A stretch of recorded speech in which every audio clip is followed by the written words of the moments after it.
and the Case of the Hiccups. When you're ready, put your finger on the first word and let's start reading. Pete the Kitty and the Case of the Hiccups. Hic by James Dean. Hiccup. Oh no, Pete has the hiccups.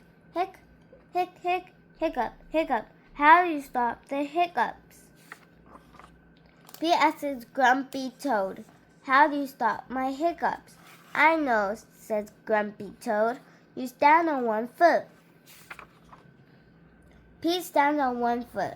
Hiccup, hic, hic. Pete still has the hiccups. Pete asks Callie, how do you stop my hiccups? I know, says Callie. You stand on one foot and hop up and down. Pete stands on one foot. He hops up and down. Hic, hiccup, hiccup. Pete still has the hiccups. Pete asks Gus, how do you stop my hiccups? I know, says Gus. You stand on one foot and hop up and down and sing a song. Pete stands on one foot. He hops up and down and sings a song. Hiccup, hiccup, hiccup. Pete still has the hiccups. Hic, hic, hic. Pete asks Bob, how do you stop my hiccups? I know, says Bob.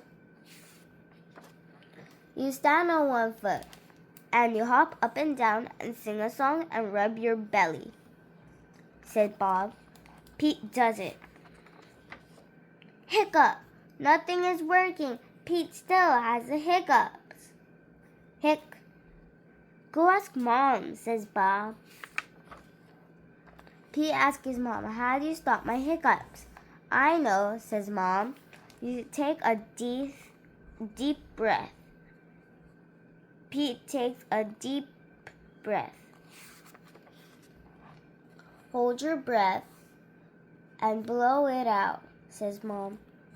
Pete holds his breath. Pete blows his breath out. That's it? Pete asks. That's it, says Mom. Pete waits, and he waits, and he waits. The hiccups are gone. Moms are so smart. My favorite part of the story is when Pete's hiccups went away. What's your favorite part of the story? Thank you for reading with me. Don't forget to subscribe.